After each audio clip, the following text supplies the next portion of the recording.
சென்னை வந்து ஊட்டி கொடைக்கானல் மாதிரி இருக்கு சார். என்று காலையிலிருந்து கடுமையான குளிர்ச்சி, இப்போது குளிர்ந்த காற்றும் வீச தொடங்கிட்டு இப்போ சென்னையில.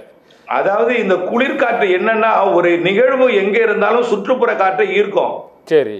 ஈர்க்கும் பொழுது இமயமலை காற்றை தமிழ்நாடு ஊடாக கன்னியாகுமரி வழியாக இலங்கையின் தெற்கு பகுதியாக உள்ளிழுக்கிறது. சார், இலங்கை திரிகோணமலையில இருக்கு இந்த டிட்வா புயல் இன்றைக்கு. ஆனா இங்க இந்த அளவுக்கு குளிர்ந்த காற்று, குளிர்ந்த வானிலை நிலவுவதற்கு என்ன சார் காரணம்?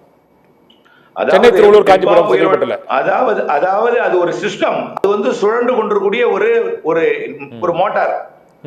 அந்த ஒரு சுழற்சிக்குள்ளார சுற்றுப்புற காற்றை ஈர்க்கும் போது இமயமலையிலிருந்து காற்றை ஈர்க்கிறது, மியான்மரில் இருந்தும் காற்று இருக்கிறது, அந்தமான் தாண்டி மலேசியாவில் இருந்தும் காற்று இருக்கிறது.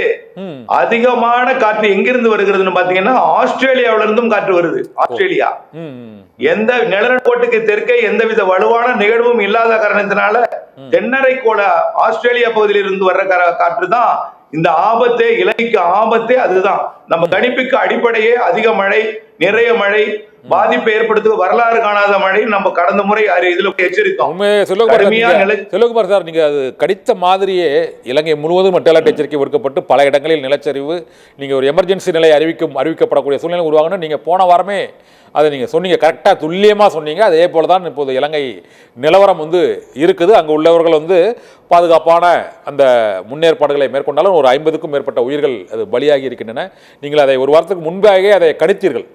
இப்போது அது திரிகோணமலையின் அருகில் தான் இருக்கிறது. இருந்த போதிலும் இங்கு ராமநாதபுரம் மாவட்டத்தில் நல்ல மழை பொழிவு என்று இருக்கிறது. டெல்டா மாவட்டங்களில் ஒரு சில இடங்களில் மழை இருக்கிறது.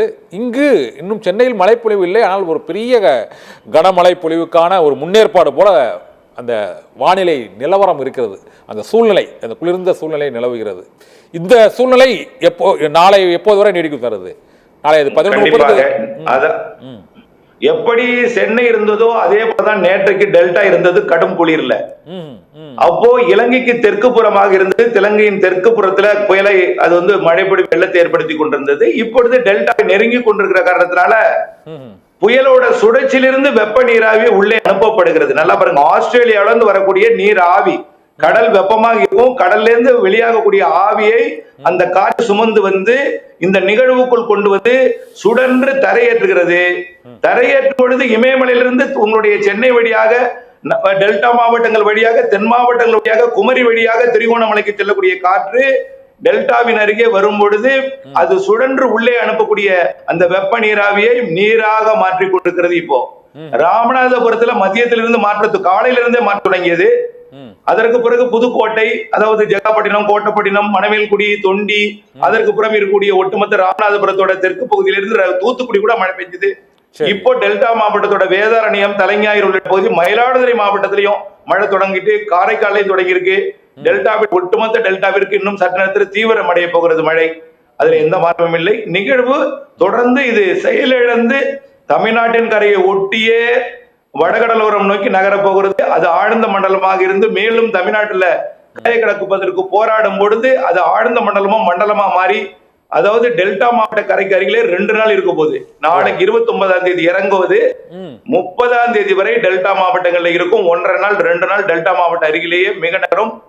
இதனால டெல்டா மாவட்டங்கள் மட்டுமல்லாமல் புதுக்கோட்டை, ராமநாதபுரம், உள்ளே இருக்கக்கூடிய சிவகங்கை மற்றும் அரியலூர், பெரம்பலூர், கடலூர் மாவட்டத்தோட தெற்கு பகுதி, மயிலாடுதுறை உள்ளிட்ட டெல்டா மாவட்டங்கள், காரைக்கால், தஞ்சாவூர், திருவாரூர் மாவட்டம், இது அது வரைக்கும் நிறைய மழைப்பொழிவு, இடைவிடாது இடையில்லாத மழைப்பொழிவு. நம்ம இன்னைக்கு சொல்லல, எந்த நம்ம வச்சாலும் அதை தான் சொல்லிட்டே இருக்கோம், திரும்பவும் அதே தான் சொல்றோம்.